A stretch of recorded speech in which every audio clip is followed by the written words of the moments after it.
এ যেন কানো বিনে গীত নেই, স্কুলে নেই একজন স্থায়ী শিক্ষক। তাই ভরসা ছিল একমাত্র অতিথি শিক্ষকের ওপরে। কিন্তু সেই সবেধন নীলমণি এখন অসুস্থ। দীর্ঘদিন ধরে বন্ধ জুনিয়র হাই স্কুলের দরজা। মাসের পর মাস ধরে টিউশনি ভরসা প্রায় 32 জন পড়ুয়া। ঘটনায় ক্ষুব্ধ অভিভাবকরা। ঘটনাটি বাঁকুড়ার তালডাংরা ব্লকের সাতমৌলি চাঁদাবিলা জুনিয়র হাই স্কুলের ঘটনা। 2018 সালে ঘটা করে চালু করা হয়েছিল বাঁকুড়ার তালডাংরা ব্লকের সাতমৌলি চাঁদাবিলা জুনিয়র হাই স্কুল। যথেষ্ট সংখ্যক ক্লাসরুম তৈরি থেকে শুরু করে অন্যান্য পরিকাঠামো গড়ে তোলা হয়, কিন্তু শিক্ষকের অভাবে ধুঁকতে ধুঁকতে মাস কয়েক আগেই বন্ধ হয়ে যায় স্কুলের দরজা। অগত্যা গত কয়েক মাস ধরে স্কুলের 32 জন পড়ুয়ার একমাত্র ভরসা টিউশনি। খুবই কিভাবে পড়াশোনা করছে এখন? বাড়িতে এবং টিউশন যাচ্ছি। স্কুলে একেবারেই ক্লাস হচ্ছে না? না, একেবারে হচ্ছে না। কেন, কি জন্য স্কুল বন্ধ? স্যারের একটু পায়ে ভেঙে গেছিল, তার জন্য। একজনই শিক্ষক? হ্যাঁ। কোন কোন ক্লাস আছে স্কুলে? 5 থেকে 8 পর্যন্ত। স্কুলে পরীক্ষা কিছু হচ্ছে না, সব কিছুই বন্ধ? হচ্ছে না। হ্যাঁ। অন্যান্য স্কুলে পরীক্ষা হচ্ছে, তোমাদের খারাপ লাগছে না? পরীক্ষা দিতে পারছো না? হ্যাঁ, খারাপ লাগছে। বাঁকুড়ার তালডাংরা ব্লকের সাতমৌলি ও চাঁদাবিলা দুটি বর্ধিষ্ণু গ্রামের শিশুদের পড়াশোনার জন্য দুটি গ্রামেই পৃথক দুটি প্রাথমিক বিদ্যালয় রয়েছে। এছাড়াও পার্শ্ববর্তী পুন্নাসরা ও উপরশোল গ্রামেও রয়েছে প্রাথমিক বিদ্যালয়।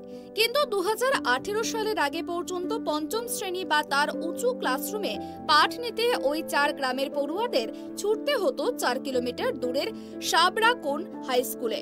পরিস্থিতির কথা চিন্তা করে সাতমৌলি গ্রামে 2018 সালে সাতমৌলি চাঁদাবিলা জুনিয়র হাই স্কুলের নামে একটি স্কুল চালু করে রাজ্য সরকার। স্কুলের পরিকাঠামো তৈরি হয়ে গেলেও ওই স্কুলে কোনো স্থায়ী শিক্ষক না হওয়ায় প্রাথমিকভাবে 2 জন অতিথি শিক্ষক দিয়েই ওই স্কুলে পঞ্চম থেকে অষ্টম শ্রেণী পর্যন্ত পঠন পাঠন শুরু করা হয়। 2 গ্রাম মিলিয়ে প্রায় 40 জন পড়ুয়া পড়াশোনা শুরু করে ওই স্কুলে।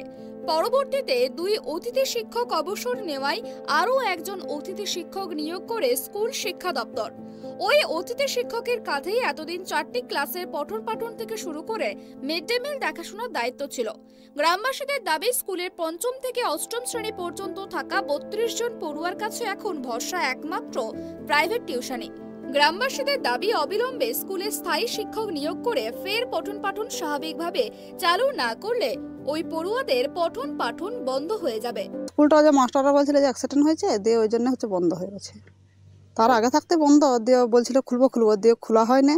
দিয়ে যাবার মাস্টারের অ্যাক্সিডেন্ট হয়ে গেল, তাহলে আর কি করে খুলবে? একটাই মাস্টার আছে? হ্যাঁ, একটাই মাস্টার আছে।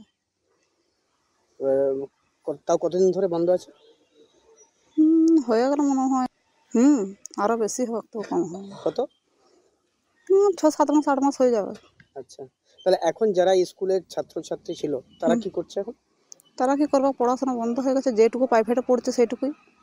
স্কুলে পরীক্ষা সব তো বন্ধ? সবই তো বন্ধ হয়ে গেছে। মিড ডে মিল সবই বন্ধ হয়ে গেছে। আর কোথাও কিছু হয়নি। যেটুকু প্রাইভেটে পড়ছে সেইটুকুই পড়াশোনা হচ্ছে। যেটুকু যার যেমন এবার মনে থাকছে সেটুকু পড়ছে, আর না হলে যে যার পড়াশোনা করেনি সে হয়তো বেকারই হয়ে গেছে। আপনারা এলাকার গার্জিয়ান, আপনারা ছাত্রছাত্রীদের অভিভাবক, আপনাদের চিন্তা লাগছে না যে ছেলেদের পড়াশোনা কিভাবে হবে? তাহলে এইভাবে একবার গেছিলাম তো বলতে, দিয়ে করে সবাই বলছিল যে তাহলে মাস্টারের যোগাযোগ করে দেবে, দিয়ে করা তো আর হয়নি। স্যার তো একজনই শুনছিলাম আর কি লোক মুখে, যে স্যার বাড়ি যাচ্ছিল, স্যারের আর কি অ্যাক্সিডেন্টের মতো হয়েছে, দিয়ে পা ভেঙে গেছে স্যার। আচ্ছা, পা ভাঙানোর জন্য আর কি আসতে পারেনি। সে হসপিটালে ভর্তি আছে না কোথায় ভর্তি আছে আমরা জানিনি, আর আমাদেরকে খবরও দেয়নি। তারপর থেকে কি স্কুল বন্ধ? হ্যাঁ, তারপর থেকে স্কুল বন্ধ। কেউ তো আসেনি কেউ। ছাত্রছাত্রীরা স্কুলে কিভাবে পড়াশোনা করছে? বাড়িতে এখন পড়াশোনা করছে, টিউশনে যাচ্ছে, বাড়িতে পড়ছে। পরীক্ষা তো হয়নি, তো বন্ধ। অন্য স্কুলে পরীক্ষা হলো, কিন্তু এই স্কুলে হয়নি। মানে এই গার্জিয়ানরা শুধু জানিয়েছিল সেটা? গার্জিয়ানরা তো আমাদের এখানে এই যে পার্টির যারা আছে সদস্যরা, তাদেরকে জানিয়েছিলাম, কিন্তু তারা বলছে তো আমরা যাচ্ছি তালডাংরায়, বলছি, ফোন করছি, ব্যবস্থা নিচ্ছি, কই কিছু করেনি। 7-8 মাস ধরে বন্ধ আছে। এরকমই টাইম। কতটা আতঙ্কিত ছেলে মেয়েদের ভবিষ্যৎ নিয়ে?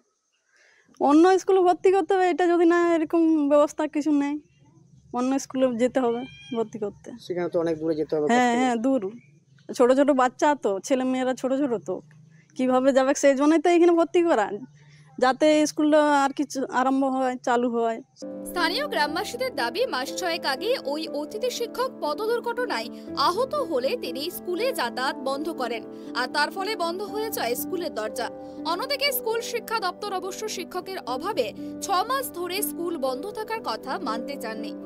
জেলা স্কুল পরিদর্শকের দাবি, 3 মাস ধরে স্কুল বন্ধ রয়েছে। পীযূষ কান্তি বেরা জানান, স্কুল যে বন্ধ সেই অভিযোগ তিনি পাননি, তবে সামনের সপ্তাহের মধ্যে স্কুল খুলে যাবে। ছিলেন, পরে রিটায়ার করার জন্য আরেকজন গেস্ট টিচার নিয়োগ করা হয়েছিল, কিন্তু তিনি হঠাৎ অসুস্থ হওয়ার পরে এখন পর্যন্ত গেস্ট টিচার দেওয়া যায়নি। তবে ওই ইলেকশনের পরে থেকেই বন্ধ হয়েছে। তো ইতিমধ্যে আমরা গেস্ট টিচার নিয়োগ করে ওটা খুলে দেওয়ার ব্যবস্থা করছি খুব এই সপ্তাহের মধ্যেই। আর ওখানে 32 জন স্টুডেন্ট মতো আছে। আশা করছি এই সপ্তাহের মধ্যে ওনারা স্কুলটা খুলে যাবে। আর অতিরিক্ত গেস্ট টিচার দেওয়ার জন্য আমরা এসআই সাহেব, ওখানে যে সেক্রেটারি আছেন কমিটির, তাকে আমরা বলছি যে অতিরিক্ত গেস্ট টিচার নিয়োগ করার জন্য ব্যবস্থা নিতে। আপাতত 3 জন গেস্ট টিচার নিয়োগ করা যায়, তো সেইটা ব্যবস্থা ওনাকে নিতে বলবো। এটা যে এই 2-3 মাস যে ছাত্রছাত্রী পড়তে পারলো না, এটা খুব দুর্ভাগ্যজনক। যাই হোক, আমরা ইমিডিয়েট ব্যবস্থা নিচ্ছি। না, 7 মাস বিষয়টা নয়, জুন, জুলাই, আগস্ট 3 মাসই বন্ধ। শিক্ষক এই বিষয়ে তো অভিযোগটা আমি পাইনি, তা এই সপ্তাহের মধ্যেই আশা করি। দ্রুততার সঙ্গে ওই স্কুলে ফের একজন অতিথি শিক্ষক নিয়োগ করে স্কুল চালুর তোড়জোড় চলছে। পরবর্তীতে আরো 2 জন অতিথি শিক্ষক নিয়োগের ব্যবস্থা করা হবে। এখন দেখার কবে স্কুল খোলে। বাঁকুড়া থেকে সিধু মান্ডির রিপোর্ট, ট্রাইব টিভি।